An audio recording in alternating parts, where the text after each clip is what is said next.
Get ready. PhillyCam is back with People Power Media Fest throughout the month of October. This year, we want to show community media as community care. Join us as we celebrate Indigenous Peoples Day, Free Speech Week, our TV and radio anniversaries, Media Literacy Week, and so much more. PhillyCam is bringing you a month of community programming featuring special workshops and panel discussions on cable, radio, and online. Tune in on Xfinity 66966, FiOS 2930, WPPM 106.5 FM, and ppmfest.org. We believe that care for our community and ourselves can happen simultaneously and intentionally when we focus on the well-being of our society and the role PhillyCam plays in offering an alternative to commercial narratives. It's People Power Media Fest from PhillyCam, all October long. For the schedule and more information, check out ppmfest.org.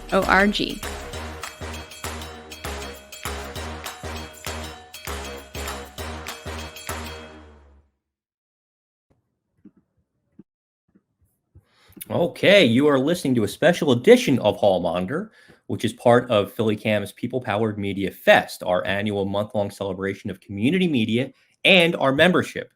This year, we are focused on sharing the ways our media can be a form of community care. Be sure to catch conversations, workshops, and special programming focused on ways storytelling cultivates care. Tune in to be part of the Fest on cable, radio, and online. For more information, you can visit ppmfest.org. Today, we will be speaking with our panel about the needs of the city of Philadelphia and how we can get closer to being a more perfect city. I am joined by Lance Haber. Lance, how are you today? I'm all right. Very exciting to have all the experts on talking about what we can do. It's going to be great. And these are all great people who we've had on the show at different times. So it's wonderful to have them all together. Denise-Clay Murray will be joining us later. And today, let me tell you about this panel that we have set up. Dr. Christina Roseanne has taught at Temple University since 2009. She is particularly interested in how we make cities more sustainable and just. She received her bachelor's degree in history with honors from Williams College. After college, she taught English in Ecuador and worked at the Woodrow Wilson Center for International Scholars in Washington, D.C. on a research project for USAID. She later attended the Massachusetts Institute of Technology for her master's in city planning, with a focus in international development. Her master's thesis examined the regional politics around the siting of a new airport outside Mexico City. Roseanne was offered an opportunity to continue her studies in a PhD at MIT, where she worked on a research project concerning the politics of air pollution in Mexico City. Her interest in regional planning sustainability led her to write her dissertation on metropolitan governance and land use planning in Boston, Denver, and Portland. After graduation, Dr. Roseanne was a postdoctoral fellow at MIT, where she worked on a book project on the history of planning ideas, which produced a co-edited book, Planning Ideas That Matter. The book is the winner of the International Planning History Society's 2014 Best Edited Book in Planning. She was also a postdoctoral research fellow at MIT, coordinating the MIT Portugal PhD in Sustainable Energy Systems. At Temple, Roseanne's research focuses on urban sustainability.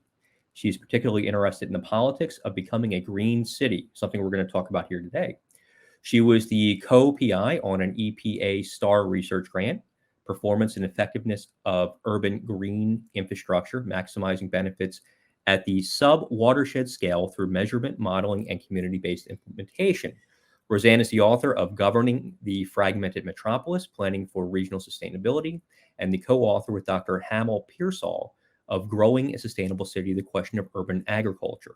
Roseanne is active in the Philadelphia sustainability community and is eager to use research to inform practice.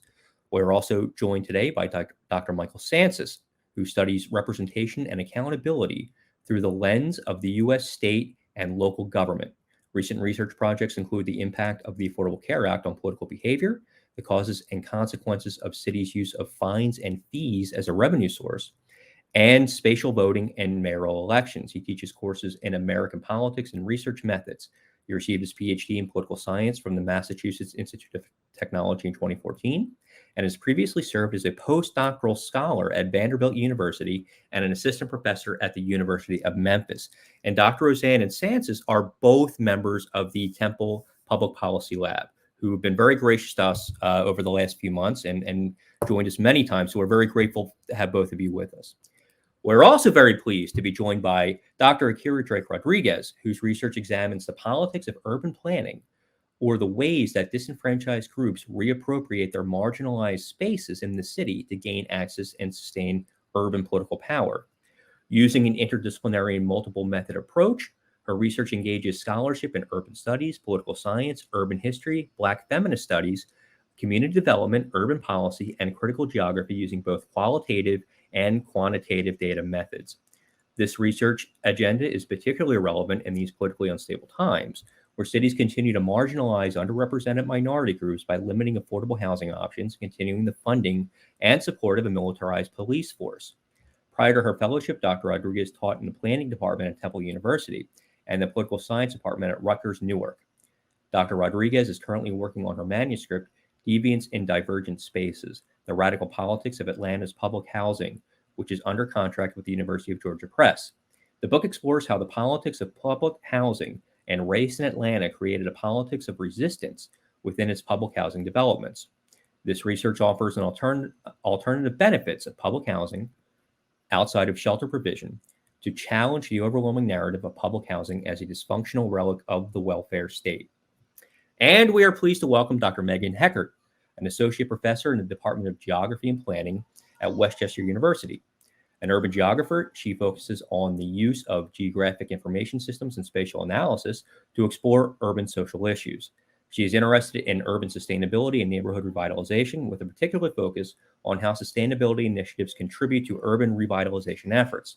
In addition to her academic work, Megan has served as a U.S. Peace Corps member and worked for a national environmental nonprofit helping K-12 teachers to facilitate community-based service learning projects, and has worked as a business development manager and GIS analyst for Azavea, I think I got it right, a geospatial software development company. She holds a Bachelor of Science in Aquatic Biology from Brown University, a Master of Arts in Geography, and a doctorate in Urban Studies from Temple University. So thank you all for being here. I greatly appreciate it, and I think this is going to be a very good discussion. So what I'd like to start off with first, when we look at Philadelphia, and the Philadelphia we have now, we have constant budgetary issues, rising crime rate, the highest poverty rate of any big city in the nation. So I'd like to ask you all the same question. Dr. Roseanne, I'll start with you. How did we get to this situation?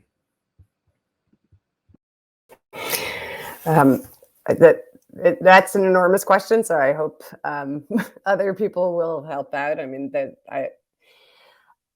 think that in order to understand where we are now in Philly, you need to look back at the history of urban spatial politics in the United States and racial politics.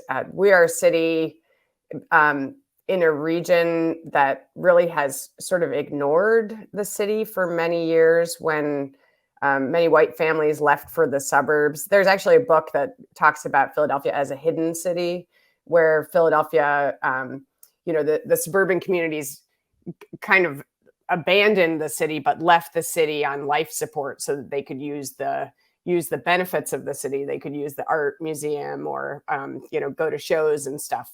But they totally disinvested from the city. And what you see is the remnants of a city that has been redlined, disinvested, where the Black community has been disenfranchised and denied access to credit for home repairs and job opportunities. And so that the really kind of, now we're trying to come back. People are like focusing back in on the city and interested in kind of urban revitalization and bringing like racial social justice. But at the same time, there's just this history of disinvestment that we need to acknowledge, and also just of racial injustice that it plays out all across the city in the way that if you live in certain urban neighborhoods, you're likely to die before your suburban neighbors because you don't have access to as many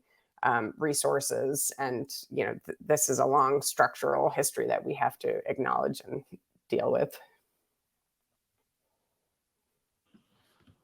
Dr. Rodriguez, same question.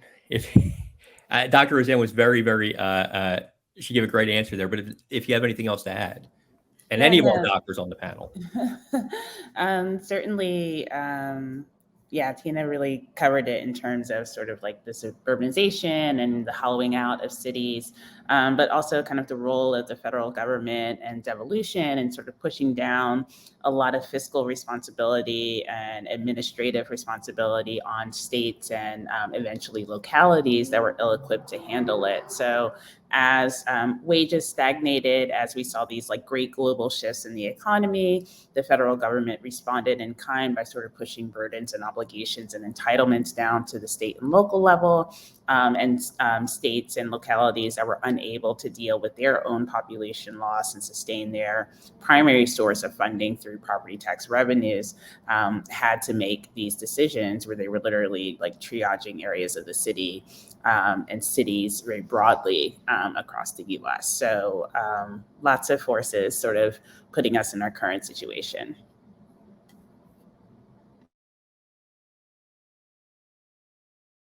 So we're looking at, and this is kind of astounding to me, that we have the poorest, largest city in America. That's what we are. And you both very succinctly explained how we've gotten there. What does that poverty really cost the city? How does that create even more poverty, even more problems as we look beyond where we are now?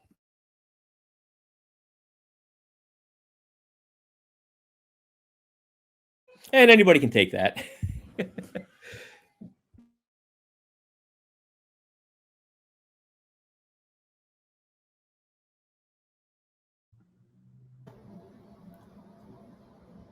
I can jump in. No, I'll jump in. No, it's fine. I would say, like, right now, my focus is very much on public schools and thinking about how poverty sort of begets these sort of cycles.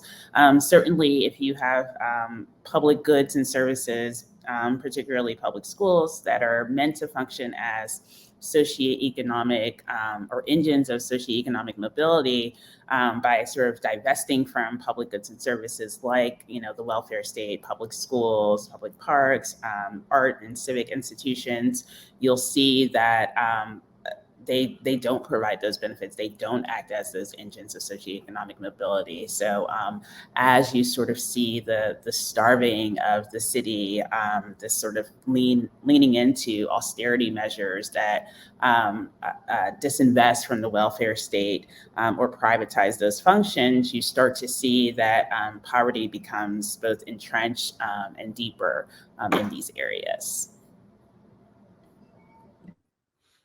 Let me turn things over here to Lance Haber, who is muted. Excuse me, technology. I wanted to ask all of you if you thought part of the issue was the corporate decisions to close factories in the city, take away living wage jobs, not because the businesses were failing, but because they could get a higher return if they moved those jobs to third world countries or to places that still used slave labor.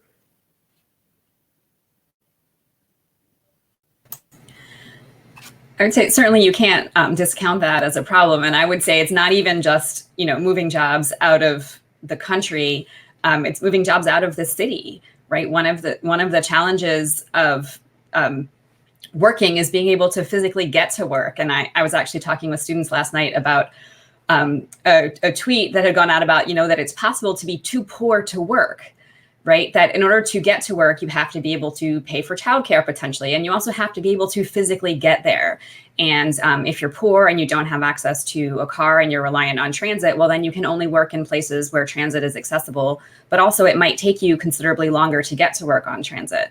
And so that physical location of jobs becomes extremely important in thinking about poverty and who is able to actually then have access to work. Well, one of the things that we've done at Hall Monitor is try and get the city to explain how much of what the city purchases is actually made in the city. So, for example, the city buys papers, it buys desks, buys tons of construction materials. Is that a national movement to try and get big cities like Philadelphia, New York, San Francisco, Los Angeles, to buy locally? And if not, why not?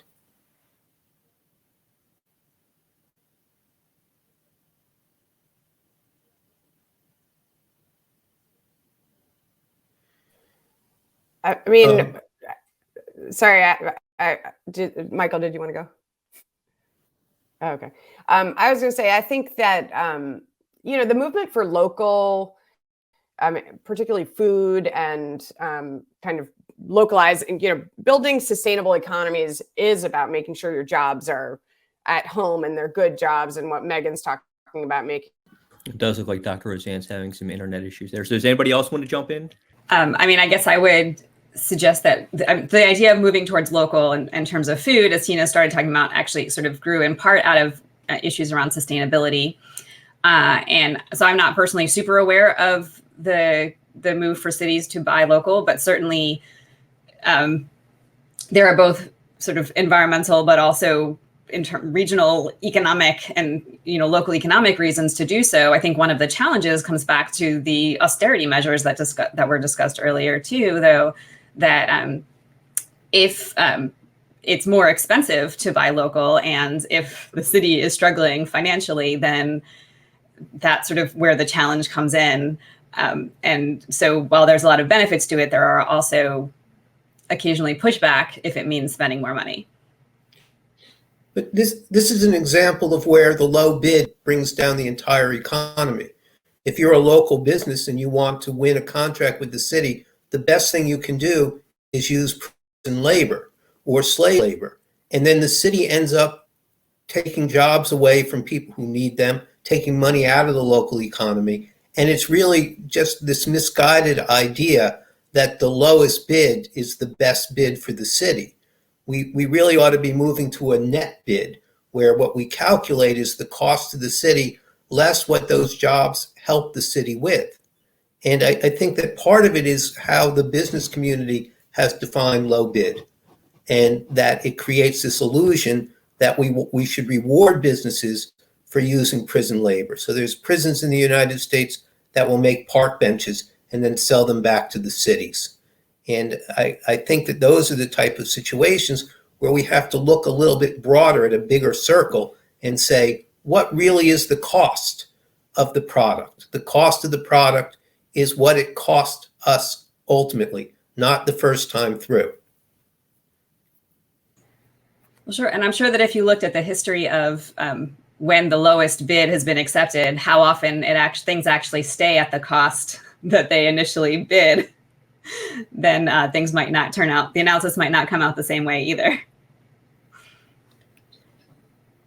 And I think Denise has joined us and wants to ask some questions, but I would just like to encourage the four of you to testify at City Council during the budget hearings and talk about these issues, because unfortunately your skill set is so great and most of us don't have it, and it doesn't get heard. The business community has lobbyists show up, lobby for the budget, lobby for low bid. And I think, Doctor, your point is absolutely correct. An example of that is SEPTA gives away literally tens of millions of dollars in no bid contracts. And the way they do it is they award a contract on bids, but the parts that have to support that contract are not included. So they buy a subway car knowing full well that it'll need brakes, or it'll need this, or it'll need that. And those parts have to be awarded on a no bid contract. And when you total it all up, it's much more than what they said. Okay, we'd like to bring in Denise-Clay Murray here on WPPM 106.5. Good morning, Denise. Good morning, everyone. I guess my question, and it's probably one that you may not have thought of, but it makes sense. What should residents of a city expect from the city itself when it comes to services? I mean, I have a friend that works for a city councilman, and some of the stuff that he gets asked for is just stuff that, people could actually do themselves. What should people expect from their city? And what do you think a perfect city looks like for everybody, not just the people that can afford to basically live however they like. But what does a perfect city look like to you for everybody?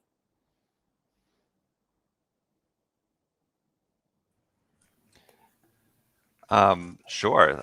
Can I jump in? Sure.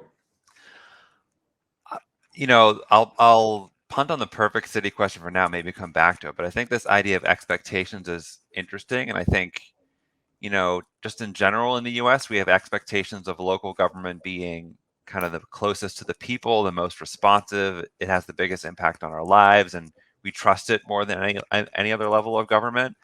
And I think people around here deserve to have that expectation and have that met. But I think going back to some of the earlier comments and questions about the sort of broader environment, the reality is that there's lots of structural issues in the American system that prevent that reality, those expectations from being met. And one is, as one of us was saying earlier, about the increasing expectations that local governments and state governments have had from the federal government.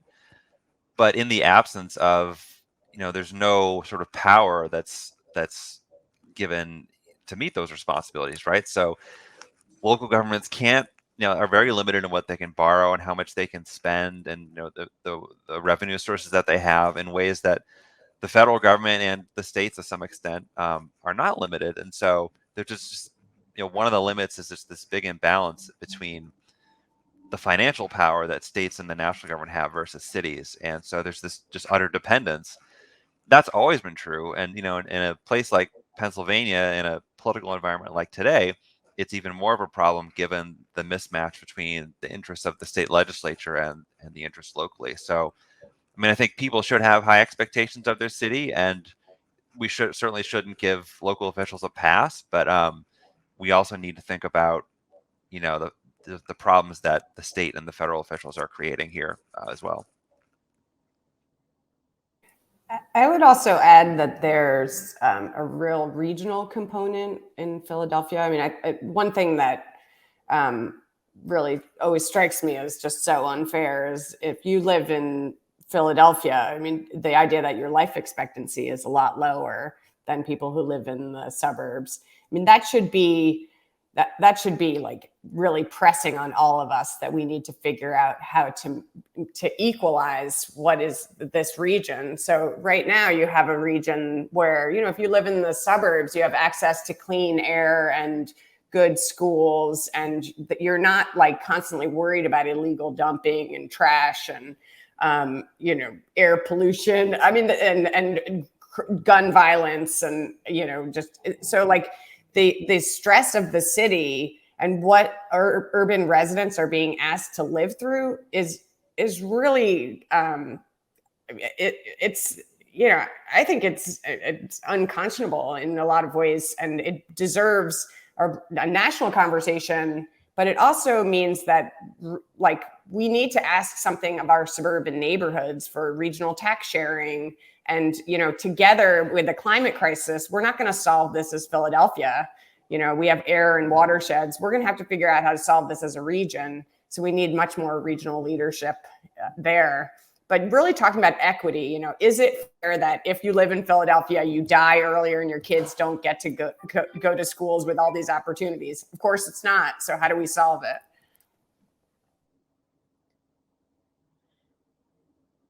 Well, traditionally, the quickest way to start an argument between our city fathers and the folks in the suburbs is to say the word regionalism. Every time it has ever come up in conversation in Philadelphia, folks have run as fast as they could away from it, despite the fact that you need the city of Philadelphia to be doing okay in order for you to do anything in the suburbs. How do we finally get people to realize that and understand that no one is trying to take away your schools or take away your clean air or take away anything? We're trying to get it so that everyone has it in the entire region. How do we actually make that argument to where it's understandable to the folks that need to understand it? One thing is, I think you actually answered the question in the beginning. Like, the suburbs need the city to succeed. If Philadelphia fails, you don't want to live in the suburbs of a failing city. So, there's a lot of costs to, from like a pure self-interest, like if they don't help Philly, then they are actually hurting themselves. So that's one. I think there's also an ethical kind of racial justice argument that can also be made. But, I've done research on regionalism, and you are exactly right that, regionalism is often the third rail. No one, makes people uncomfortable. They think you're going to take away their right to make decisions about their school, or you're going to, so they have sort of God-given right to a really good school. And, it's not their fault that the region looks this way. Well, I think at some point we need to have regional accountability and acknowledge that, the fact that a suburban school looks great and an urban school just doesn't have the funding is related. And we need to figure out mechanisms to share resources and ensure that everybody who lives in this region gets access to similar types of amenities. And that's really what equity looks like. I think it's like important to note also like some of these hidden terms that are not appearing, like when we say they and them and talk about the suburbs, like these are very racialized terms. And we can see like from the increasing amount of deaths of despair that, white communities will literally lower their own life expectancy just to prevent what they perceive as being Black areas from getting the same benefits. And so I do not think, unless we sort of like deal with that real racism, that will ever, like, to me, this is not something that we can rationalize ourselves out of. We can't just present good data and arguments and think that's going to win people over when they have these emotional ties to whiteness. So I don't really know like what the solution to that is, but I do think like trying to keep it like very spatial and rational, which I do all the time. I'm not like, this isn't, this is more like, this is really what it is. It's not regionalism, it's just racism. And so there needs to be an accounting for that. And we can also think about this with the issues with urban and rural, right? Like suburbs are also disinvesting from rural areas that are also white, though not always, increasingly Latinx now, and thinking about those dynamics as well, that this is really an issue with the state, with representation, with racism, that we need to unpack if we're ever going to change those dynamics. Yeah, I mean, 100%. And I would add that there's also this element of sort of a conversation around, or a focus on this idea of scarcity, that we only have so many resources to go around. And so we talk about development as if it's a fully zero-sum game. And if those people get it, then we don't get it. And that just feeds into the racialized narrative.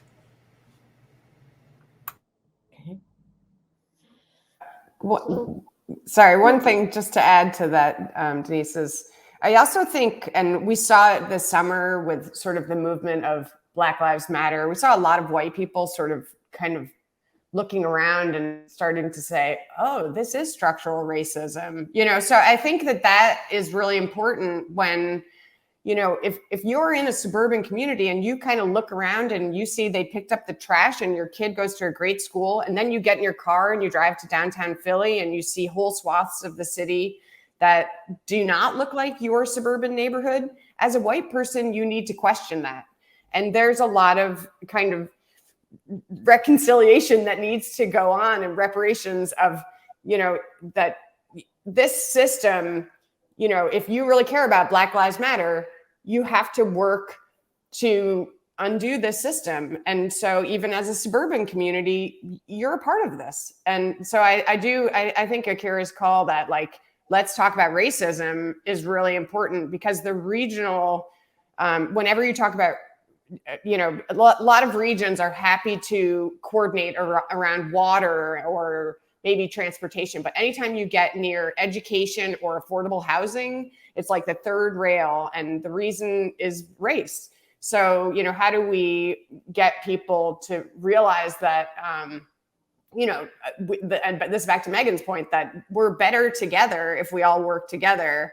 And and there's a lot of things, a lot of really ugly history that we need to work through if we want to be a sustainable city and region. But how do we even do that when we can't even discuss that history in in some ways? The whole thought of discussing that history is making people freak out right now. Yeah, this is like the last gasp of the empire. Like that, like you kind of have to like, people are pulling out all the stops when you see that there's like a list of words that you can't say in a classroom being circulated in state legislatures that never ever talk about education. Our own state will not like release funds for schools to deal with like COVID, but they will like hold hearings on, anti-CRT measures. So what are the priorities? What are they reinforcing? I think it's very clear. So, Larry, did you have a question? Sure. I have questions for each panelist individually based on your research, or as much as I can understand of it. So let me start with Dr. Roseanne. I've been really interested in the idea of a Green New Deal, or even something similar to that on the local level here in Philadelphia. What kind of impact could that have, not just in terms of the environment, but economically here? Yeah, I mean, I love the Green New Deal concept of really thinking about how to connect climate justice and the kind of move towards climate with jobs. And one of the things that Megan and I have been kind of arguing is that you need to connect the idea of the Green New Deal to an understanding of what we're calling the struggle space, which is, I really think, what we've been talking about here. It's like that many people in the city of Philadelphia have basic needs that are just not being met. And until we kind of acknowledge them and talk about, how they're situated in racial injustice and history, a very ugly history, until we have that conversation about meeting those needs, I feel like when we throw the Green New Deal at people, people sort of think, well, you're not even seeing, at this point, I need to pick the trash up and stuff. So we need to figure out how to make it very clear to communities in Philadelphia that the Green New Deal is actually going to help them. It's going to, reduce air pollution. It's going to provide them energy and efficiency. It's cheaper electric costs. They're going to be green jobs. You're going to be able to survive being in an urban heat island because there's going to be a park and there are going to be people cleaning the park. And so really trying to build that understanding about how bad climate is going to be for us as a city, and how kind of policies that help us address the climate issue, but also address real human needs in the city is really the path forward. But we just really, I think there needs to be a big kind of awakening about how bad climate's going to be. Can you tell us a little bit more about that term, the struggle space? Sure. I mean, the struggle space idea is it's just being able to see how there's this intersectional experience of poverty and racism and disenfranchisement that's happening across the city, so that a lot of people in the city are just dealing with the day-to-day trying to survive, and concerns about gun violence, and there's asbestos in schools and illegal dumpers, and getting a job that pays enough to cover the bills. And so if we just kind of have these environmental conversations that are about solar panels and electric vehicles, you exclude a whole group of people who actually have not contributed to the climate crisis, because these are people who take public transit and are not flying around the world. These are people who are really the victims of climate. So we need to kind of make it very clear that there's a certain level of disinvestment in the city that needs to be addressed through climate. And I think that dovetails with some of Dr. Rodriguez's research when we talk about people who have been disenfranchised. It seems like those are the same people who are in that struggle space. So, Dr. Rodriguez, let me ask you this: how do people in big cities, Philadelphia, be able to sort of take back some of that power, maybe some of that political power, and use it to their own advantage? Sure, it's pretty difficult, but it's not impossible. So we are seeing through like people power, some changes in the state legislature. By we saw kind of like an unprecedented number of protests during the summer last year when we were dealing with these multiple crises of COVID and schools and in general austerity in cities and people sort of having an awakening, but also kind of having the cushion that comes from the pandemic when people were getting unemployment and they were like not under threat of eviction, i.e. when their basic needs were met, you start to see that sort of push. And so I really think, very much like Tina and Megan are saying, like addressing the issues of the struggle space, either through like universal basic income or other sorts of like socialized housing and guaranteed housing. It's definitely, to me, those are the things that can really sort of stabilize working class populations, allow them to ally and think and have some political determinism and start to advance a political agenda that can match the ongoing class warfare that's been going on in cities since like the dawn of time. The idea that capitalists and those who own the land are sort of controlling how the city operates. Once we give people those basic comforts where they're not struggling, I think you can really start to see some shifts in power. Dr. Sanchez, when we talk about a Green New Deal and what that could mean for an area such as Philadelphia, what are you thinking?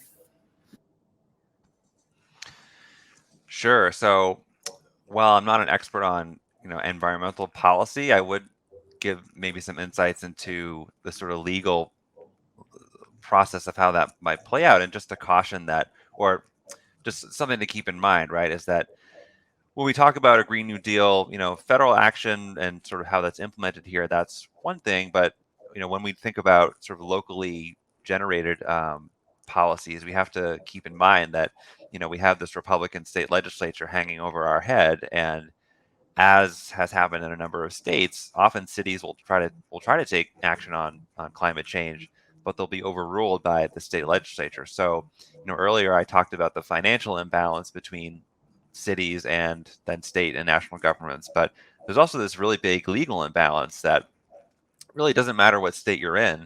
The state constitutions will generally be pretty clear that the state legislature always has the final say over what the local governments can do. And so, right now, so Vox had an article the other day about states that have passed laws. Cities want to get rid of natural gas and use electricity instead. And so a number of Republican legislators have said you can't do that.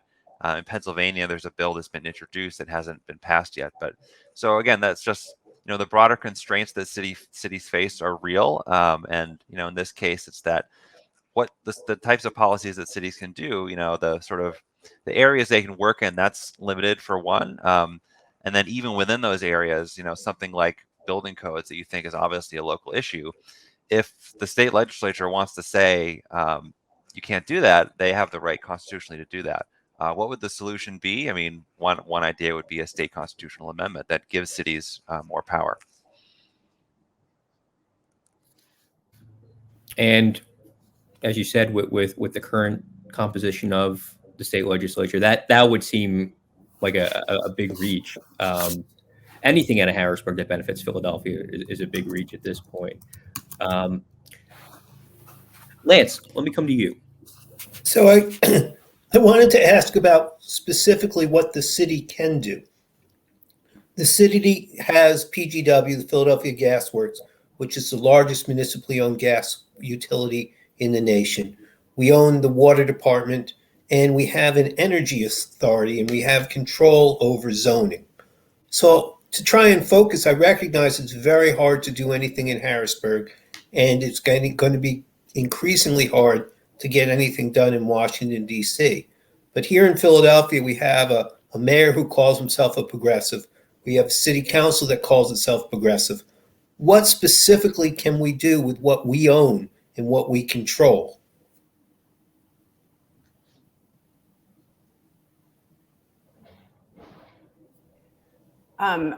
Lance, I think you're right that the city actually does, if you think about sort of the water and energy infrastructure, the city does have enormous kind of roots and power there. I actually am slightly more optimistic that the federal government is going to be pushing down more sustainable, like guidelines also that are going to support the city transitioning. I mean, personally, I think that, natural gas is something that we are going to phase out of cities. We are going to electrify cities. In the future, you are going to have cities that are going to ban you from using natural gas in your houses. And for Pennsylvania and PGW, that's going to be a big transition. And I think one of the challenges we have there is that PGW actually has a lot of good union jobs. So how do we figure out how to transition those folks into this sustainable electric grid that we're building? I mean, gas is gone. You shouldn't be cooking with it. It's giving, the environmental consequences of it are out. So, and I think, we're listening to Michael, I was thinking, the good news about environmental stuff is that people's understanding of emergencies changes. And even if right now it looks like it's hard to do some environmental stuff, 5 years from now, every city in the US is going to ban gas. So that's where we are.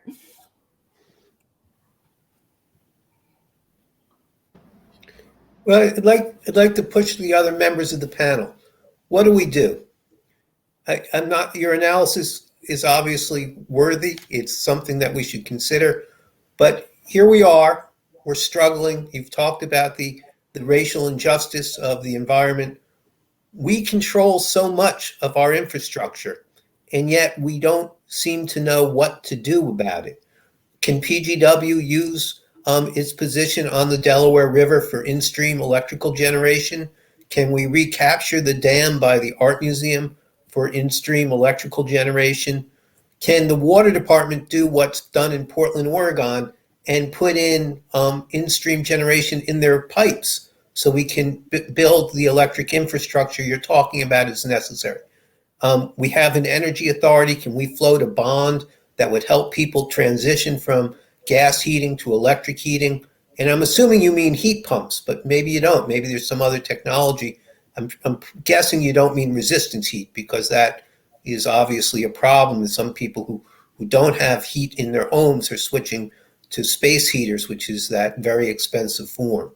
So I'd like to push each of you to think about and talk about what would you actually have us do?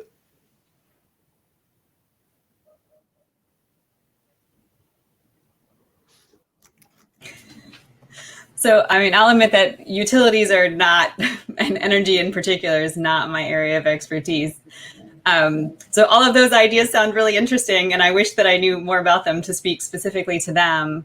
But I do want to speak to some of the work that the water department is doing around green infrastructure and the idea of, trying to leverage greening and the potential benefits that it can provide to communities to manage stormwater, but also to potentially do other things like providing green space and providing play amenities when they put in playgrounds at schools and things like that. And to acknowledge, though, that greening is fantastic and I love greening, but also is not without challenges in that sometimes the environmental efforts that you make can contribute to gentrification and displacement. And so to go back a little bit to the conversation around the Green New Deal, I think one of the things that we need to do is think in a more integrated way. And so this idea of the combination of environmental action with looking at issues around class and injustice more broadly. So finding a way to, while utilities are changing, also sort of marry those changes with an understanding of potential implications for communities So in the case of greening, thinking about also ensuring that you still have affordable housing in communities that are being greened so they get the benefits of greening without the disadvantages. That's kind of one of the big concerns, I think, moving forward, is really taking that very integrated, holistic approach rather than keeping everything in individual silos. Yeah, I also don't know much about utilities, but I did work on the Green New Deal for public schools, and I worked alongside people who worked on the Green New Deal for public housing. And we find that by utilizing already existing conduits between federal agencies and localities, we can bypass a lot of the politics of the state. And put green infrastructure, green jobs, and environmental, racial, and economic justice in places that have been bereft of them for some time. So thinking about greening schools, which exist in every community, and providing jobs that are locally that are local, that are restricted to the school catchment and zip code, looking at integrating green curriculums into all public schools, targeting getting past some of the financial inequities by providing grants or very, very low cost loans to the most vulnerable through the Green New Deal for public schools, but also thinking about greening public housing and creating, again, that sort of green infrastructure that is prevalent and already existing in the United States, I think is another way to have a good start. Schools are prominent institutions and facilities in communities, and so you can visually see that change. You can benefit from that change immediately, and you can sort of buy into the idea, because I do think, again, that the Green New Deal is a polarizing term that has been very sort of like classed and racialized in a way that limits the conversation and debate that is honest and productive. So I do think that by sort of investing in green infrastructure and making it accessible and visible to people, that we can begin to see that sea change. Hi, I just wanted to ask, and I wanted to direct this specifically to Dr. Rodriguez, but anybody else can hop in if they like. When you talk to communities of color, particularly communities of color here in Philadelphia that have other things that they're dealing with in terms of poverty, the whole concept of environmental justice is something they don't even want to talk about, because it's hard for them to understand how that's going to help them immediately, or how that's going to help them in the short run. How do we have those kind of conversations where we're actually explaining to these communities that could really use it? Because there's one that I cover that every time we have like a really nasty rainstorm, you have this entire like community of Black people that has to get rescued because of the flooding in their neighborhood. How do we get this discussion to, I guess, make sense to people who think of the environment as something that's a luxury? I don't actually think that's true. Like you said, people are experiencing this in real time and with increasing frequency. I think that most people can understand that it used to rain, but it didn't necessarily used to flood and ruin their homes and displace them. I think they understand that it used to be hot in summer, but it's not necessarily this heat that's enduring and lasts throughout the evenings and over extended periods of time throughout the year. The same with cold, the same with the frequent changes in weather. So I think that people can see it quite clearly and understand these issues. You may not call it environmental justice, but environmental justice was a movement founded by Black people. It was an indigenous groups. It was not a white top-down paternalistic Sierra Club movement. It was from people who were living in what is known as Cancer Alley. So I do think that you can very clearly point to pollution and water runoff and all types of issues that are immediate and have been ongoing in marginalized communities forever, because they are usually sited in or around industrial areas, ongoing brownfields. And so I think you can literally just point to people's neighborhood conditions and show them how investing in green stormwater infrastructure and green jobs and bringing that into communities that need it can be beneficial immediately. I totally agree with Akira. Like we've done some projects working with communities, and they know what environmental injustice is. And, you know, a lot of them, I work with groups in North Philly, and they've really mobilized around trash and illegal dumping. And once you start that conversation with them, you know, you realize it's a part of a much larger story about their, you know, they have disinvestment, trash, illegal dumping, but they also have gentrification, and they're lacking the schools. And so I think the other thing there is for policymakers to, well, first of all, they need to be more diverse, right? So you need more people of color within every one of these institutions to be helping to translate these conversations into things that are relevant for people. So, you know, I think when we talk about a solar panel or something that's just, you know, and you're never going to buy that if you're struggling for food. But if you talk about environmental justice as, you know, what Akira's talking about, making sure your basement doesn't get flooded and you don't have to be evacuated, and your kid doesn't have asthma, and the trash gets picked up. And then eventually, if we connect the, you know, thinking about, you know, actually a solar panel, you know, might actually give you energy security, but we need policies also that make it affordable.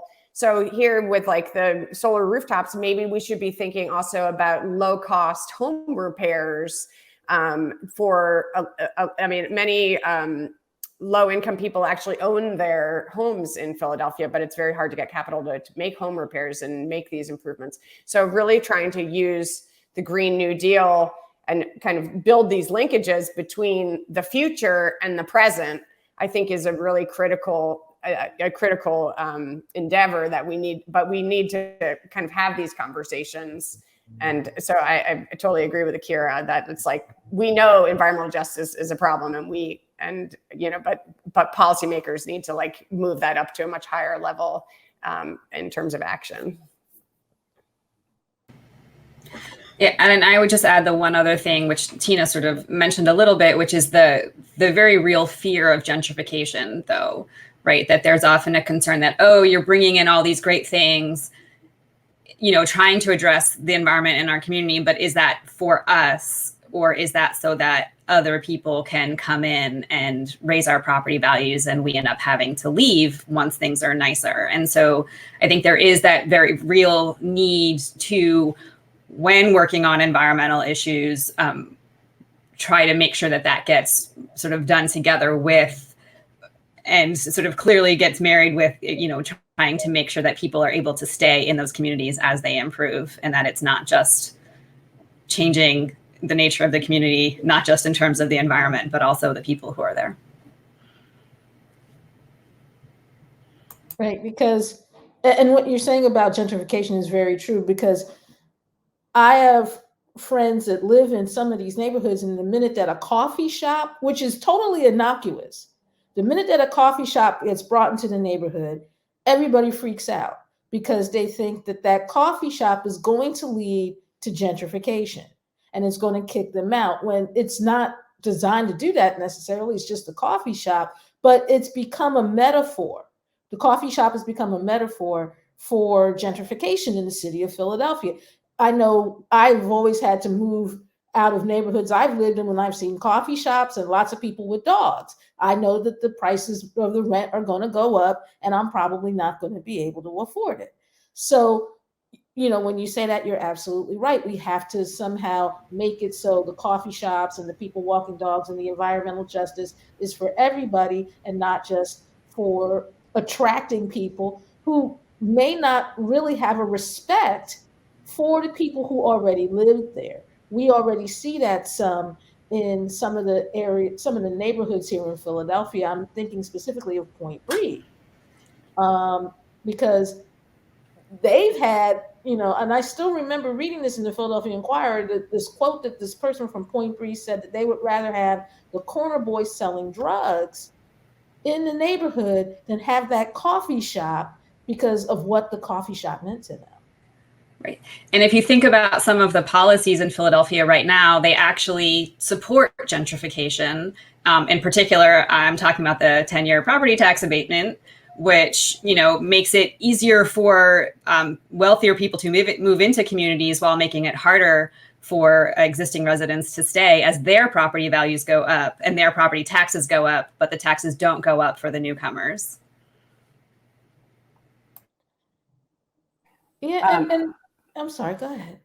No, I was also going to say, I mean, I think one of the things that Megan and I have been working on is, the environmental people need to talk to the housing people, and we need like rent regulations that encourage, that really protect people. So, you can't just plan in silos. And this is back to Lance's point about, what can we do in Philadelphia? I think the very first thing we need to do in Philadelphia is break down these silos between and start to think of problems as intersectional and solutions as intersectional. So, yes, people are rightly afraid of the coffee shop and they are rightly afraid of parks. But on the other hand, parks and trees and improving your neighborhood should be something that we all want and we all get to enjoy.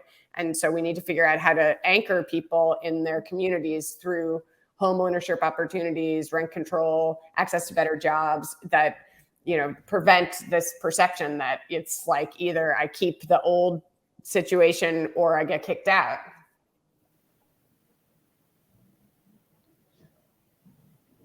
Larry, did you have a question? I think Lance had a question. Yeah, so I'd like to follow up. I live in the neighborhood called Hawthorne, and the neighbor organization here has done a tremendous job of demanding and winning a park, demanding and winning improvements to our pool. The change in public housing from high rises to row homes that have little yards.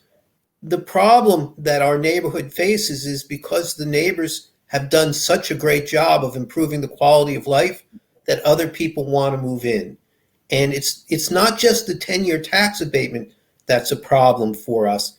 It's the fact that our property taxes are assessed on what the newest person is willing to pay. And while some of us are leaving because this is a tremendous windfall, our places have gone up in value by literally hundreds of thousands of dollars, and we can quote unquote cash out and move south, which some of us want to do. But the bigger problem is our neighbors who just bought a house for $750,000 have now forced our property taxes up to a point where we can no longer afford to stay in our house. And so that's what we're wrestling with in our neighborhood. But I wanted again to ask the panel directly, what could the city do to make it easier, as you were pointing out, for longtime residents to enjoy the fruits of their labor, for the neighbors who fought for the parks, who fought to make the neighborhood safe, who fought for the coffee shop or the supermarket?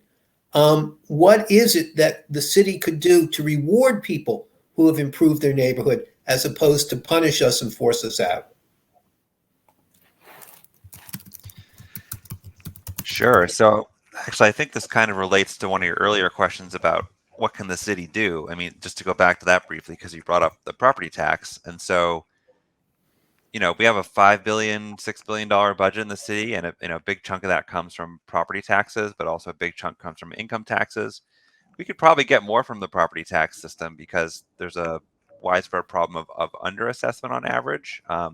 But aside from the average, there's this massive inequity that you brought up in that, homes that are on the higher end get assessed less versus homes on the lower end get assessed more than they're worth if they were to sell. And so I know that's a periodic reassessment, is a periodic perennial thing that comes up, but also, talk about reforming that, making it more efficient, and ultimately, making it more equitable, and ultimately getting more revenue out of that so the city can be less constrained and do more things.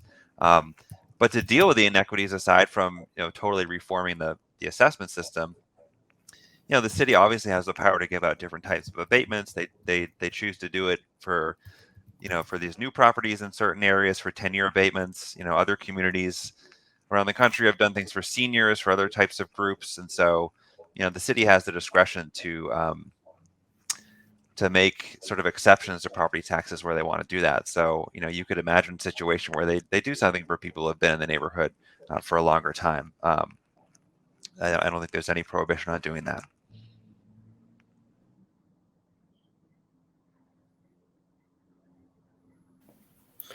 So one of the things our neighborhood group is talking about is setting assessment on the price you paid for your house and not on the imagined price that some assessor says it's worth. So my wife and I have been here for a number of years. We obviously, what we paid is much less than what we're now told it's worth.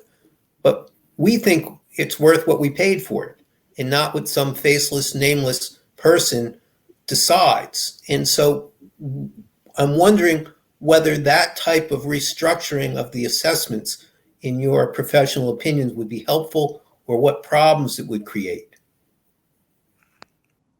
Well, just quickly, that's the California solution back in the 70s, right? When they got really upset when they just froze values to be whatever the purchase price was. I think that would have dramatic implications. So we needed a couple more hours to talk about that. But yeah, I think in general, there's major reforms that can be made to the property tax system that would make it, fair and ultimately get more revenue out of it. And so that's one. But I think, that would be a big shock to the system. But some of this is already around, right? Like we have a homestead exemption, we have a senior tax exemption. They were rolling back the tax abatement a couple years ago. So I do feel like it is changing to be what is, supposed to be a more progressive tax structure in the city. But I do think those sudden shocks could be harmful because we are in kind of like this ongoing crisis as the largest poorest city. So there seems to be like some tensions here that is like longstanding, I think, in my field in particular. How do you make housing affordable for people, but also kind of sustain your tax base and also keep housing as everyone's number one asset and source of equity? All three of these things sort of lie in tension and require like a new structure. Okay, you are listening to WPPM 106.5 in Philadelphia. This is a special edition of Hall Monitor, which is part of PhillyCam's People-Powered Media Fest. I am joined by Lance Haver and Denise-Clay Murray, as always, and we have a great panel with us: Dr. Christina Roseanne, Dr. Megan Heckert, Dr. Michael Sanchez, and Dr. Akira Rodriguez. Thank you all for being with us. Dr. Roseanne, I think you had your hand up. Well, so Akira was talking about the tax base, and I think the elephants in the Philadelphia room are also universities that do not pay property taxes. So, if we're worried about, the gentrification has a lot to do with universities. So, if universities are using resources and creating stress in neighborhoods and gentrifying neighborhoods, the local residents should not be the ones to have to jack up their property taxes while the university doesn't do that. Other cities at least have a payment in lieu of taxes. But I do think that is a piece of the conversation that also needs to happen. Now, what if we went to a payment in lieu of taxes system? What should people demand from that? Should they demand services? Should they demand just give us the money? What should people demand from that? Because there have been times where Temple has, and I'm using Temple as an example because that's the university that I went to and that I have the most experience in, where they were, participating in some forms of education. And then they pulled back from that. And then they started talking about building a stadium and everybody freaked out. So, specifically, what should people ask from these universities who in many cases have made it so expensive that local kids can't even really attend?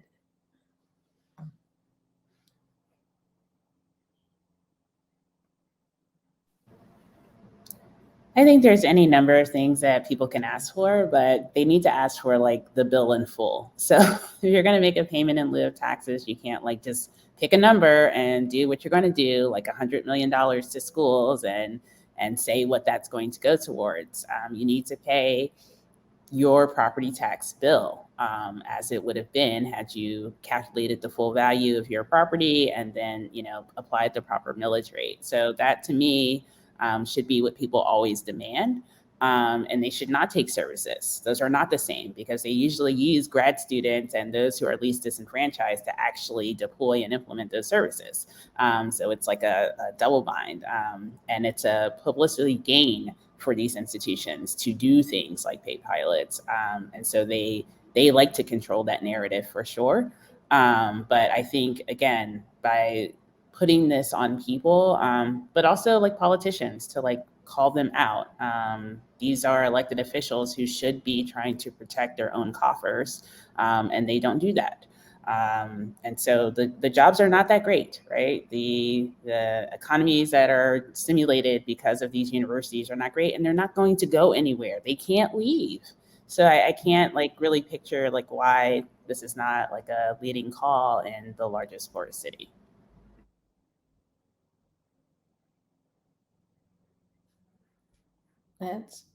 That's a good point, because you would think, particularly in both North Philadelphia and West Philadelphia, which have pretty substantial pockets of poverty, that folks would be saying to the two biggest universities in those sections, Temple and Penn, hey, give us some money, pay your taxes. It's not like your endowment couldn't afford to hit.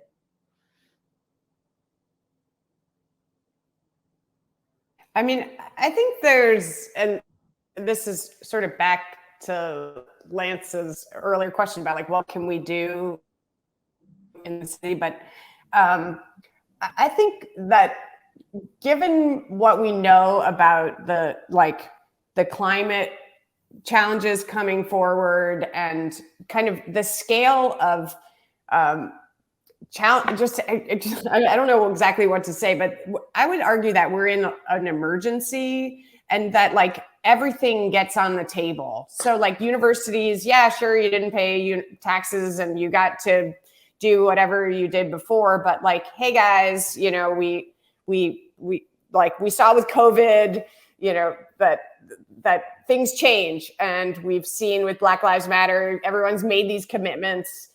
We know with climate that it's, we're not going to get out of this nut without some powerhouse rethinking. And here you are, Philadelphia has some of the best universities in the country, just like sitting all here. And, within a few blocks of many of them, the schools are in terrible condition and people are living in poverty. So I think it's like, you got to get all these people in the room and get them to make huge commitments to take their resources and figure out a way to fix Philadelphia. These universities don't just get to hang out in Philadelphia without kind of driving positive change. And I think that's kind of where we need politicians to bring, the university leadership on board to that model of like, how do we all get to a sustainable city, equitable, racially just city? Larry, did you have a question? Yeah, I think this is the last thing I have here, and this is the loftiest question and probably the most challenging. But if we were right now, right here, let's say, to develop a framework or a lens through which to look at the problem of how to improve a city and generate prosperity for everybody who lives in that city, what are some of those items that we absolutely need to look at or absolutely need to include as we say this is going to be a diversity that is going to be fair to everybody and everyone will benefit and have this kind of prosperity? What are some of those things that we need to develop or we really need to keep a very close eye on to see that happens, if that makes sense?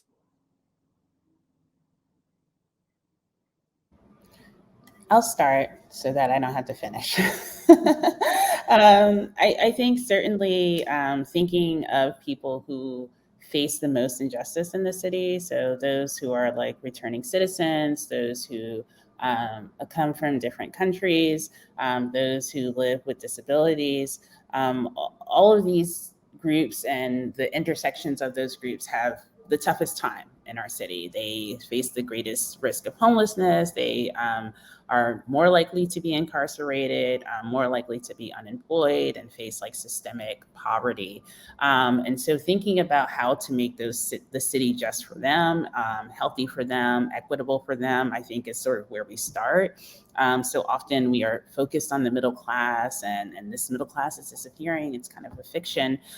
So we need to be more realistic about who we target with our policies, and understanding that, you know, redistribution and reparations will take from people who look like those who need to be repaired, right? Like I expect to have to pay taxes and property taxes and everything, even if I didn't start off in a high socioeconomic position, realizing that my position now warrants me sort of having to pay back into the coffers. So I do think like we need to have a realistic conversation about what it actually means to have justice and to have equity in the city for all, and how that redistribution actually takes place. I certainly think universities and corporations need to pay their fair share, but I also realize that some of us are also sort of benefiting from these luxuries.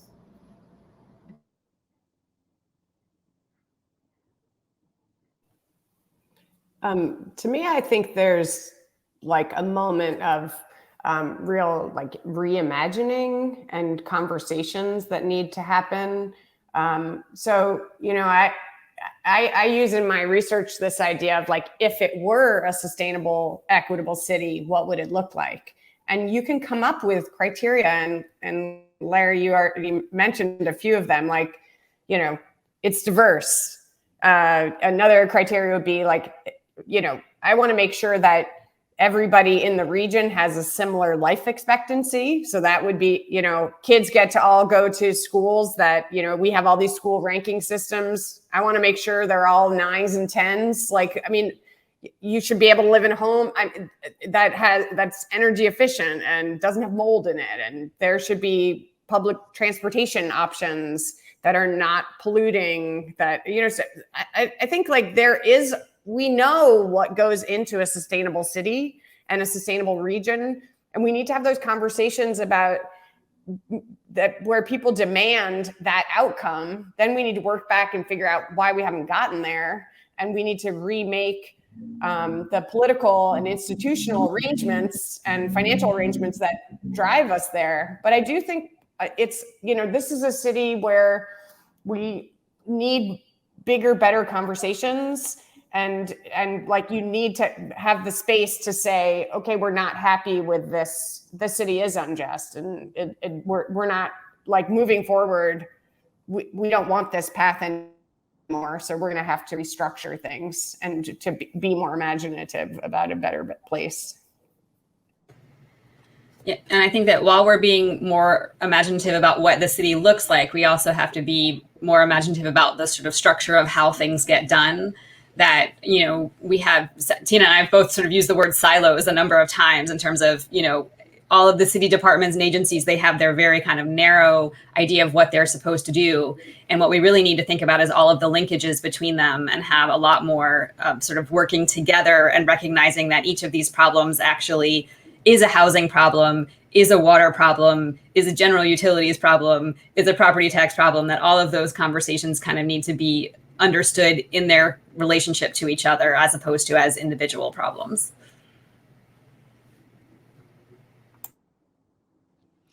I would just add, you know, or I guess one of the political scientists on the panel, you know, these discussions, I agree, you know, with what people have said, and I think in terms of broadening them, you know, broadening them to more people, and I think having our political debates in the city be more explicitly tackling these issues, and also elections, you know, expanding the amount of people who are participating in elections and just know about these issues. And, you know, we know the average person knows so much more about what's happening at the national level, even though like they probably admit what happens here affects them a lot more. So I think, you know, the more that we can get the word out, and the work that you guys are doing at the station, and getting people informed, and then getting people to participate in the local political process would definitely help. Dr. Sanchez, where can people find your work and learn more about what you're doing? I'd say, go to the Temple University website. Just Google Temple University Political Science. You can look me up. Okay. Dr. Rodriguez, same question. You can go to my website, akirarodriguez.com, or I'm on Twitter as @AkiraDrake. Dr. Heckert? Just through Westchester University, Geography and Planning.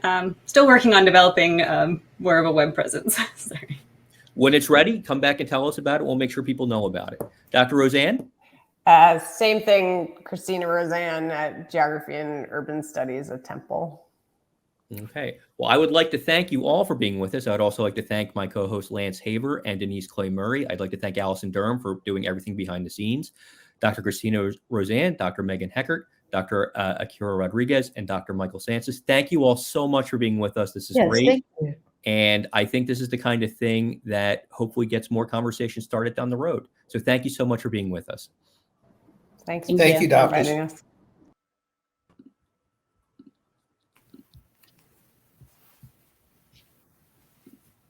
Okay, welcome back to this special edition of Hall Monitor for People Powered Fest. So we want to thank our panel. We had Dr. Christina Roseanne, we had Dr. Megan Heckert, Dr. Michael Sanchez, and Dr. Akira Drake Rodriguez with us, who gave us a great discussion about all different aspects of city governance and how things can be improved. So the first thing I'd like to talk about, Denise, let me come to you first. What stood out the most in that conversation? Well, for a conversation that was supposed to focus as much on environmental issues as it could, it was focused a lot on how the environment is just part of the things that the city needs to get right. And I like the fact that they put their answers in a way that anyone could understand it, and including me, because sometimes when you talk with academians, you have to pull out the English to academian dictionary, and that wasn't the case in this case. And I'm hoping that our viewers and listeners get some really good information out of this stuff that they can use to empower themselves, because a lot of what they talked about isn't going to get done unless people demand it get done. That's absolutely right, and that's part of, I think, where Dr. Rodriguez and Dr. Sanchez, their research comes in about building political power and how that all fits together. But I agree with you. This panel is excellent, and we've interviewed them at different points separately, and they're excellent at explaining it in the accessible ways for people like me who are laymen and not academics. So I thought they did a great job with that. I agree with you completely. Lance, what stuck out to you? Well, one, I think we're very lucky to have people of that quality in our region thinking about our city and thinking about our lives. And, it's very hard to imagine a future without having people who can help us imagine. I am always a little bit surprised, though, on how little time we spend focusing on what we can control and how much time we spend talking about things we have less control over. So I'm hopeful that as these discussions go forward, we kind of have three levels. What would be what we can imagine, which is always helpful as a goal. What can be things that we don't have too much control over, what's happening in Harrisburg. And I think, as they rightly point out, it's a very difficult environment for the city of Philadelphia, Pittsburgh, and even Wilkes-Barre, Scranton, and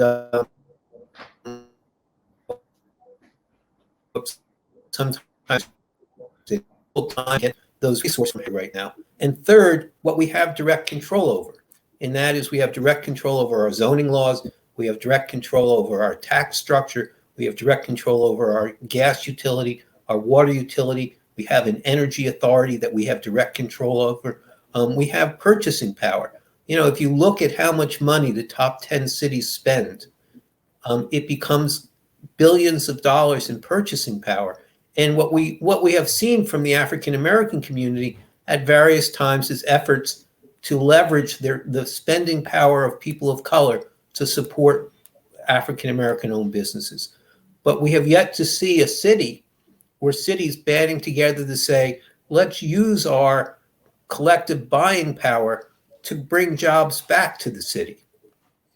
And so I guess, I'm hopeful that as these conversations go forward, and as we try and talk about some of the very difficult things, we can at least make the distinctions between what we can dream, what we have little control over, and what we have direct control over. And we hold ourselves most accountable for what we have control over, secondarily, what we dream, and tertiary, for the academics in the world, what we have little control over.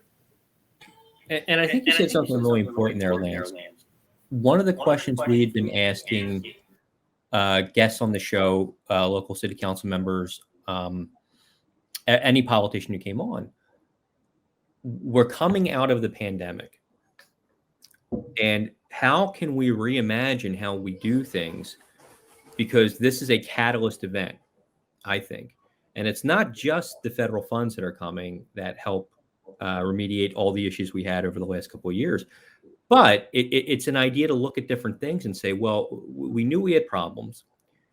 Now those problems have been highlighted to the nth degree because of what we've been dealing with. So now is the perfect time to reshape how we do things or reimagine how we do things. I'm concerned that that's not going to happen as we move forward. That's just my feeling right now.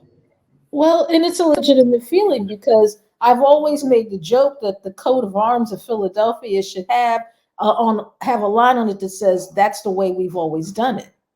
Because if I had a nickel for every time someone has said to me, that's the way we've always done it, about something that is totally ridiculous and needs to change like yesterday, I could have retired and I'd have been doing, this talk from my villa in Tuscany. But you have to get past that's the way we've always done it mentality. And even when they were talking about politics, and I'm saying to myself, okay, you have people in these neighborhoods that know that environmental justice has got to be a part of what we talk about. They know that economic justice has got to be a part of what we talk about. But you have entirely too many people who benefit from the way that things are right now. And because of that, you're going to hear, well, we don't need to change this because that's the way we've always done it. And unless we stop saying as a city, that's the way we've always done it, we're going to always be where we are because there's not going to be any impetus to change something that we've always done, even if most people know that it does not make sense to do this way. No, and that's what you see, not just here, but on the greater scale in Harrisburg, absolutely. Oh, yeah. And I would say that in Harrisburg, it's partly this is the way we've always done it, but there's also some malicious intent there too. And I think of the fair funding formula for the schools. Mm-hmm. Philadelphia. I was also happy to hear discussion about gentrification as being a complex issue. I think Denise hit on it, but I think they did as well. That most of us do want amenities in our neighborhoods. I mean, I want a supermarket. I assume most of my neighbors want a supermarket. That's a good quality where I can get produce, and I'm not forced to shop for produce at a store that's one quality below a 7-Eleven. Most of us do want a playground or a park. We do want trees. We want all those things. And these issues of how do we improve our neighborhoods without forcing people out become a common issue. And the term gentrification in many ways doesn't allow for that level of discussion. Because if you're gentrifying by its definition, you're forcing people out. But if you're improving a neighborhood and then struggling to try and figure out how to make it possible for everyone to enjoy those improvements, that becomes the challenge of public policy. That's true, because I'm telling you, every time I saw a coffee shop or somebody walking their dog in a neighborhood I lived in, I knew I wasn't going to be able to live there much longer because they were going to jack everything up and I was going to have to move. And I remember when Uncle Bobby's Coffee and Books opened on Germantown Avenue, I interviewed the proprietor, Professor Mark Lamont Hill, about the fact that most of the time when people see coffee shops and people walking dogs, they think, okay, my rent's about to go up. I'm not going to be able to continue to live here. But he kept his prices low at the coffee shop and at the bookstore because he said, I think my community deserves something nice too. Why can't we have nice things? And I think if more people did things like coffee shops and grocery stores and different things with an eye toward making it community friendly and not just quote unquote outsider friendly, gentrification and first of all, it wouldn't be considered gentrification anymore because it would just be making the neighborhood nicer for everybody and not pushing people out. And gentrification implies pushing people out. We wouldn't have that issue anymore, and everybody would know, okay, this is for me to enjoy, this is for everyone to enjoy, and if we get new neighbors, they can enjoy it too. Right, I think that's right. Again, my neighborhood organized and fought very hard for what sometimes gets called a pocket park. It's a block big, and they had a stage built so the neighborhoods could show movies to the kids, and could have jazz concerts. And some of my neighbors have held out for Shakespeare in the park, which I have to say, as somebody who has been afforded a quality education, I don't really understand why so many people show up for Shakespeare in the park, but that's kind of a side issue. And these people who really struggled and suffered and lived through the bad times are now being forced out because of rising property taxes. And I think that those discussions with experts helping us think about how do we have both? How do we have both neighborhood improvements? How do we have the amenities that we all want?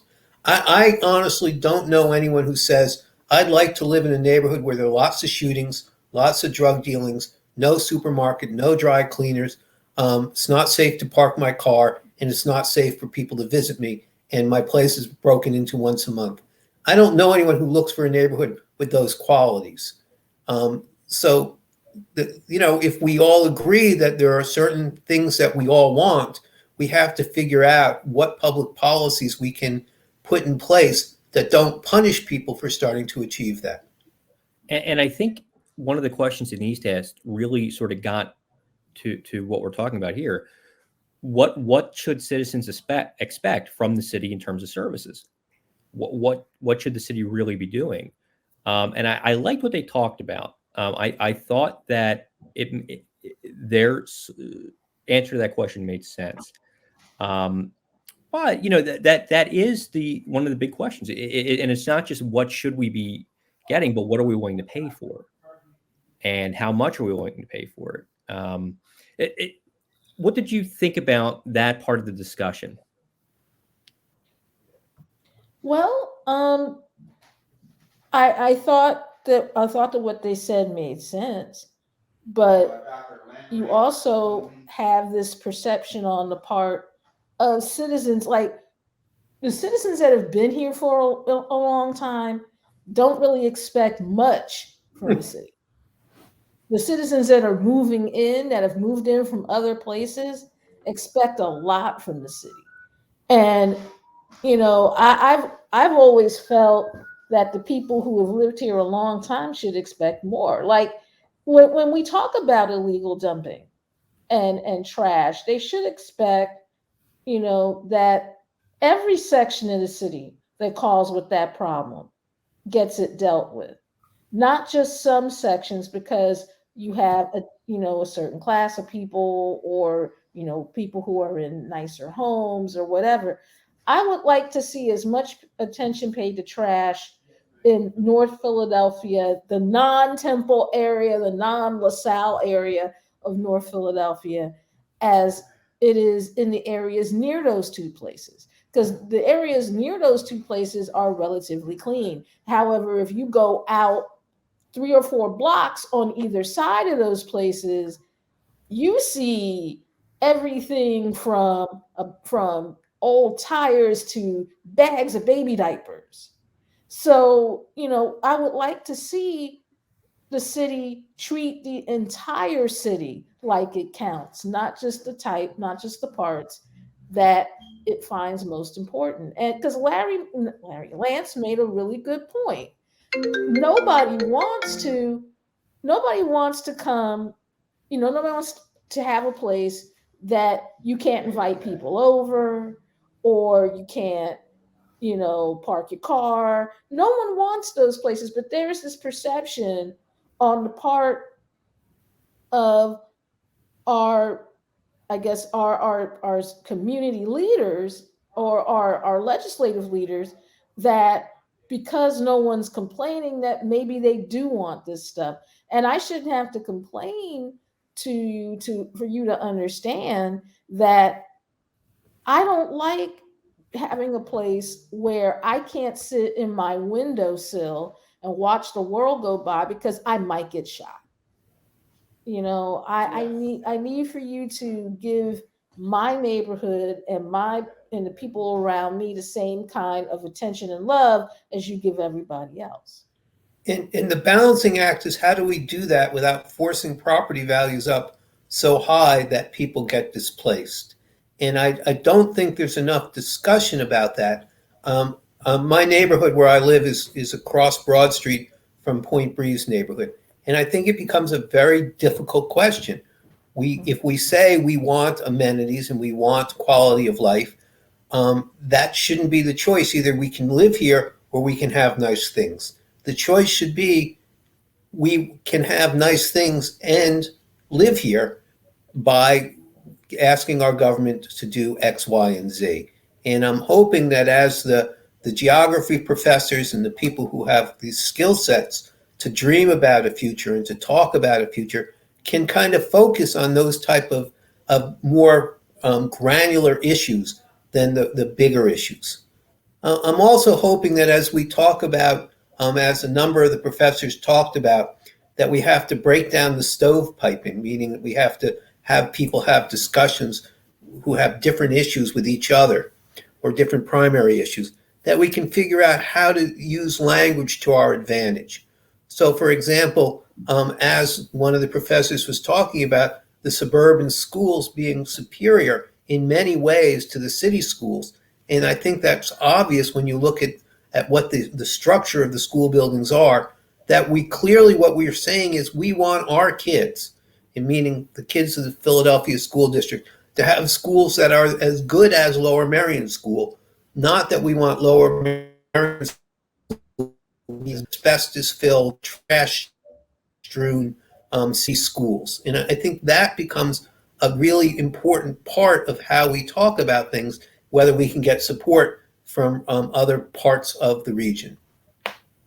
Well, you'll also have to remember that if you are accustomed to privilege, equality feels like oppression. And unfortunately, that is why the whole topic of regionalism tends to fall apart, because you have people who are accustomed to privilege.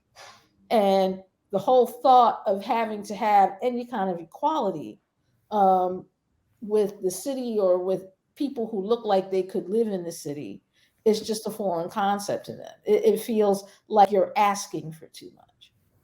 And I think Dr. Roseanne said it very succinctly, that if you don't have Philadelphia, the suburbs, the other part of the region, won't exist. And that's what's forgotten, I think, in the suburbs. There's somewhat of an animosity, or I maybe that's too strong a word, but this idea that, well, we're better than Philadelphia. But without that, the economic engine that is the city, you're not there. You have to go somewhere else, or you're going to live in a very rural community. There's no other way to do it. And that seems to be forgotten, not just locally, but across the state. And actually, the word animosity is exactly the right word. It's exactly the right word. Another joke I make to people is that if Harrisburg had its own way, it would drop a nuclear warhead on Philadelphia. And as long as the tourism areas and the buildings and stuff were still in place, they would be okay if it took out all the people. Yeah. Because while they don't mind Philadelphia giving them all sorts of tax money from tourism and stuff, they do mind Philadelphians, which is why sometimes I just wish that one of our city's mayors would get up and say, we're not giving you any more money, Harrisburg. We're going to keep it so that we can improve what we need to improve for our citizens. Have fun trying to live off of what you make from the farm show. That's right. Philadelphia subsidizes the rest of the state and isn't getting the return that other areas in the state are. And that's directly tied to the composition of the state legislature and their constituencies. The constituency in Monroe County doesn't want to hear anything about Philadelphia at all. But if they saw any kind of reduction in services supplied by the state, they'd be furious. And where is that coming from? Well, part of that's coming from here. So Philadelphia is being used by the rest of the state as a piggy bank and not getting that kind of benefit back at all. We don't get anything out of this relationship. Not even close. I would also like to see, as we have these discussions, focus a little bit on what's happening to poor people of color who can no longer afford to live in the city. Yeah. That I think that what we're seeing is while the city of Philadelphia's population is growing, and it's growing in part because of immigration, it's also growing in part because people who are moving into the city who have means. What happens to the displaced people? Are they moving to Bristol, to Yeadon, to Upper Darby? And what impact will that have on these discussions about regionalism? So as Yeadon becomes a community of color, primarily has people of color, and you look at the elections of who's getting elected in Upper Darby and who's controlling the county governments in what I call the collar counties, but maybe we should call them the surrounding counties. It seems the demographics are changing, and perhaps it's time to once again raise those issues of regionalism now that we see many people who used to live in Philadelphia being forced into Yeadon in other places. And I think that's absolutely right, Lance, because I grew up in Upper Darby, and there were basically two Upper Darbys when I grew up. There's the east side and the west side, and the east side was largely white, middle class, and the west side was everybody. So when I got to Upper Darby High School, there were, I think, 85 languages spoken. There were 4,000 students, about 85 different languages spoken, and it was wonderful in that way because you had everybody there. And it's a little bit of a culture shock when you're coming from where I did, a largely white community, to this great mix of people, and you learn a lot. And it's a great 4 years to be able to do that. Now, what I think is happening, and these demographic shifts are happening rapidly in Upper Darby, I would say that there really may not be two Upper Darbys anymore. There may just be, one big melting pot, which is a very good thing to see happen. But it's because of that, people being priced out of living in the city and having to go over the county line in Delaware County, which, from my understanding, isn't that much cheaper, to tell you the truth. So you start to wonder where people are getting squeezed in any way they do it, and having to move into Delaware County, while it's creating more diversity, which is much needed in certain areas, it's also problematic side. I don't know how much, how long people in Delaware County are going to be able to stay there. The people who are moving into Delaware County, are they going to have to go somewhere else eventually? I think it's a big problem when you have people who have to migrate. Well, we also have to better define what affordable housing is. Yes. probably one of the most cringeworthy conversations I ever had was with, with Council President Clark. And he was talking about affordable housing. And he said affordable housing is $1,500 a month. And I'm saying to myself, not when you're making $7.85 an hour. When you're making $7.85 an hour, $1,500 a month is something you are never going to be able to achieve. And until we get straight what the definition of affordable housing is, not only for the suburbs, but also for the city, you're going to have this migration of people because you're going to have these economic migrants, having to go from one place to another because they can't afford to stay where they're at. So along those lines, the Hawthorne neighborhood was opposed to a development at this empty block at Broad and Washington, and Tower Investments wanted to build there. And we entered into a community benefits agreement, and the community at first wanted to have affordable apartments as part of that benefit. And when the Tower people showed us what the formula was according to HUD for affordable apartments, the community backed off of that demand because we couldn't see how that was affordable.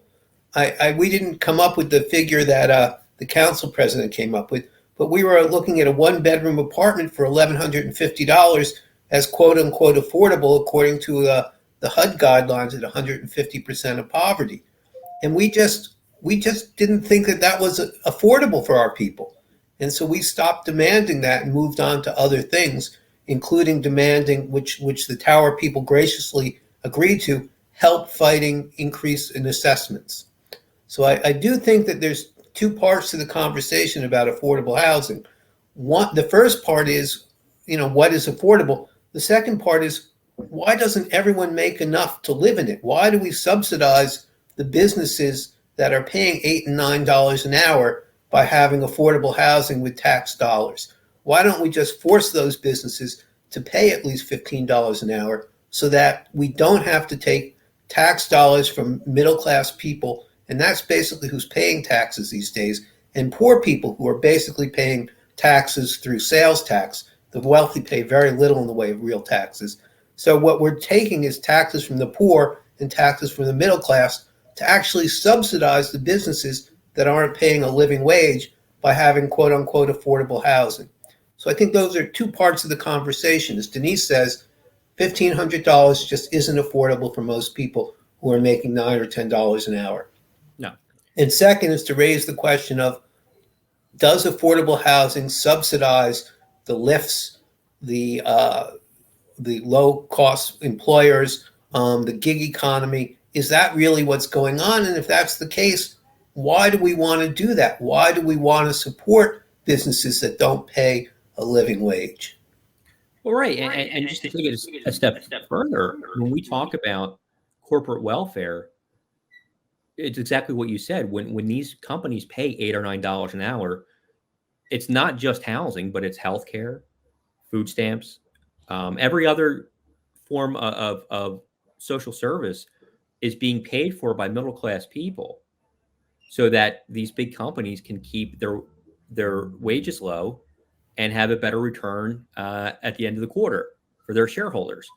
And that's the way it's always been. And when you try to talk to people about that, they don't see it that way. And I think that's part of the conversation we need to keep having, that if we're not paying people a living wage, it's costing you as a taxpayer more than it is if you saving 10 cents when you buy that pizza or whatever. Right. So one of the things the city could think about would be increasing by a few mills some of the business taxes, and that money to go directly into the Affordable Housing Fund, so that it becomes an equitable arrangement. If you're not going to pay people enough to afford housing, then you're going to be taxed. We see the business taxes have what are sometimes called homestead exemptions. So small businesses aren't paying taxes on the first $100,000 in revenues. Now maybe that should go up to $200,000. And certainly there can be some disagreement about what that number should be. And maybe there shouldn't be any business taxes for the first 3 years of a startup business. Give them an opportunity to compete, give them an opportunity to build, give them an opportunity to increase the value in the neighborhood. At some point, we have to recognize that if a business isn't paying enough for workers to be able to afford to live, that the rest of us are not just subsidizing that worker, but we're actually subsidizing that business, because that business is getting the advantage of not paying a living wage. That's absolutely right. And we see that everywhere. We've seen that with every company, every business, but the small businesses in particular, it's harder. But there also needs to be more of an incentive for them to do so, like you said. The other thing I would like, as we have these conversations going forward, is some discussion about the history of enslaving people, the history of structural racism, the history of exploiting workers. I think people like me tend to think it's a uniquely American experience. And as I started reading a little more history, it became fairly clear to me that while there were aspects of American enslavement that were unique, the concept of enslaving people to build an empire is as old as recorded history. And it's not that that the Europeans, when they came to the New World, discovered that you could enslave people to build an empire. It's that they adapted and adopted and maybe made changes to the existing infrastructure that almost every empire had used from the beginning of recorded time, whether it's the Romans or it's any of the countries that controlled the Silk Road, excuse me, not countries, but I should say empires that controlled the Silk Road. They all based their empire building wealth on enslaving people. And so, one of the things I'm honest about is, yes, America was built on enslaving people, on stealing land, on sexism. But these are not things that were invented by the founding fathers. These were things that were adopted by the founding fathers that had been put in place from the beginning of recorded time. Right. And you are listening to WPPM 106.5 in Philadelphia. This is a special edition of Hall Monitor. I'm Larry McGlynn, joined by Lance Haver and Denise-Clay Murray. And Lance, just on that topic, when we look at one of the great original sins of this country, slavery, we're still seeing the remnant. Of course, we're still seeing the continuation of those people who were enslaved today. The lack of wealth, the still casual and overt racism we see everywhere, and we're still dealing with modern interpretations of that slavery and racism and things like redlining, which still exists. I don't think there's any doubt about that. And part of that discussion, I think, now becomes, well, what do we do about it? And reparations has to be in the discussion. We have to seriously consider this as a society and what that means, and we have to consider just finding ways to root out that systemic racism that we've developed over the last 300 years in this country. And those are that might be the central issue to the biggest problems we have right now, is how do we figure out a way to make this not a problem anymore. And it's the most daunting issue I think we have. Well, let's be honest. Martin Luther King was, nobody had any problems with Martin Luther King talking about equality of the vote, the equality of, being able to live where you want or anything like that. It wasn't until Martin Luther King started talking about economics that he got into trouble with people. But all of a sudden, people didn't like him as much, because it goes back to equality and privilege. And when you're being asked to, make things more equal and you're used to privilege, it feels like you're being oppressed. This is a world, basically, as Lance so eloquently pointed out, that was able to establish a whole bunch of really top-notch economies based on the fact that you had a workforce that you could not only control at will, but that you didn't have to pay. And anybody who starts a business with people that they can control at will and they don't have to pay is going to be, really, really wealthy as a result. And, when you talk about even the possibility of reparations, that, there are a lot of people who get really, really mad at you because they think you're trying to take it directly out of their pocket. And it's not that way at all. What it is the United States actually acknowledging that, we built an entire economy on the backs of people that we did some really nasty stuff to, and then we didn't pay them on top of it.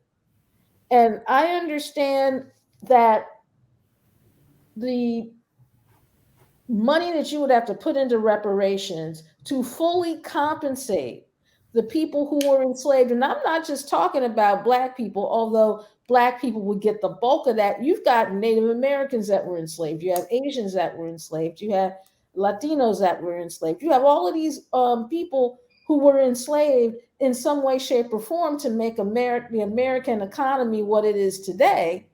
And if you gave those people or their descendants the money that they deserve from being a part of this economy, you'd have to pay billions of dollars. But the thing is, the longer you wait, the higher the price tag gets. And the longer you wait, the worse things get, to the point where there's more of a demand. If folks would have decided back in the 60s to just make things fair, to not have redlining, to not have economic abuse, to not have environmental abuse, if they just decided in the 60s that they were going to say, okay, we owe these people a debt, let's pay it, everything would be cool right now. But again, you have that privilege that you've got to, work through with people.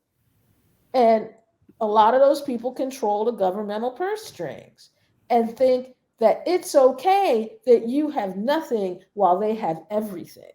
And until we get past that, we can have all the conversations we want. Until we get past that, it's not going to really lead to what we needed to lead to.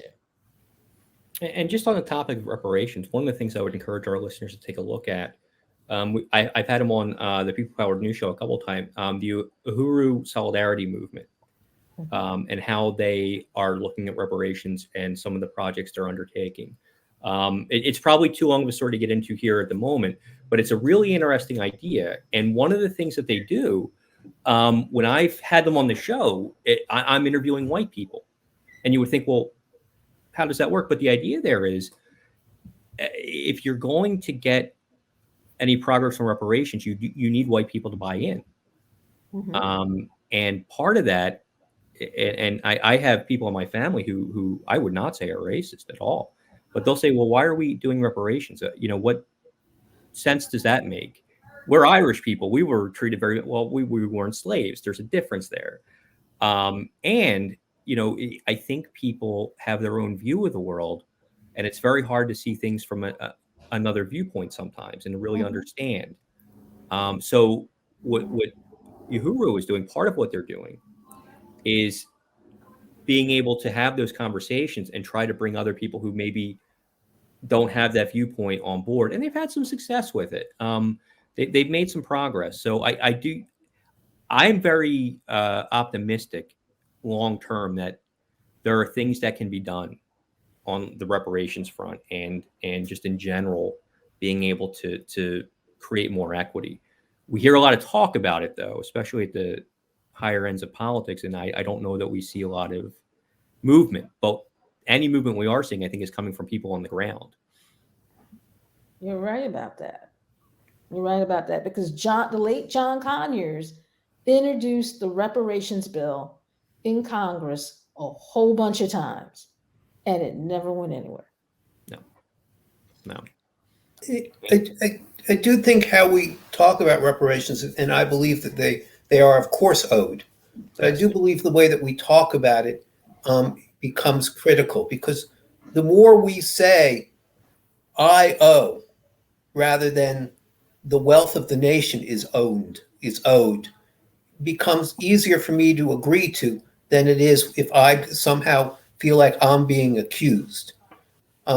Many people who don't come out of wealthy families, who struggled economically, if they're told that they got the advantage, don't feel it. And because we also, not only do we have a racial divide, but we have a very distinct class structure in America, that it is true that people who are struggling, who are in the lower class, who are poor, and the majority of poor people collecting benefits in America are white people. Yes. They're not people of color. The majority of people getting food stamps, getting Medicaid, getting disability, getting aid to dependent children are white people. So when you say to those white people, you have the privilege, they don't feel it because they're really struggling. And I think if we talk about it in such a way as we saying the GNP, the gross national product of the United States, was created by the enslavement of people, was created by the genocide, was created by having women work for nothing. That's a different type of discussion than talking to people about individually owe. While yes, I'm sure there are some families where you can trace back how their family wealth like people. I think the majority of us who come off of the boat years after slavery, the legal form of slavery ended and the Jim Crow laws were there, it's hard for us to connect. My family got here in World War II. How do I personally owe for the enslavement of people? But I don't think that's what we're saying. I think what we're saying is the wealth of the nation was created by the enslavement, not my personal situation. And there are only a handful of families where you can go back and look at them and go, you got here on the Mayflower, you're very proud of that. And let's look at how your wealth was created by the enslavement of people. Yeah. So as we go forward, we talk about the stovepipe and we talk about these difficult discussions about race and class in America. I think the more we pay attention to not wanting to dig people in and make them defensive and make it easier for them to see what we're saying, the better our outcome will be. Okay. Well, this has been a special edition of Hall Monitor, which has been part of Philly Cam's People Powered Media Fest, our annual month-long celebration of community media and our membership. This year, we are focused on sharing the ways our media can be a form of community care. Be sure to catch conversations, workshops, and special programming focused on ways storytelling cultivates care.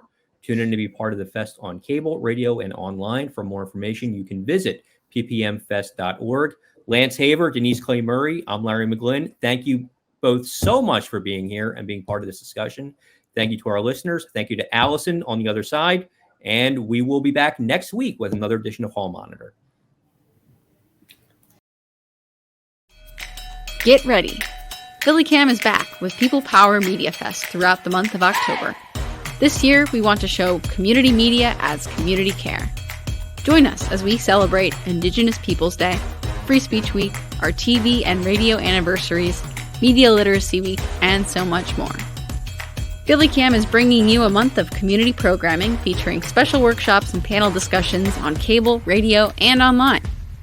Tune in on Xfinity 66966, Bios 2930, WPPM 106.5 FM, and ppmfest.org. We believe that care for our community and ourselves can happen simultaneously and intentionally when we focus on the well-being of our society and the role Philly Cam plays in offering an alternative to commercial narratives. It's People Power Media Fest from Philly Cam, all October long. For the schedule and more information, check out ppmfest.org.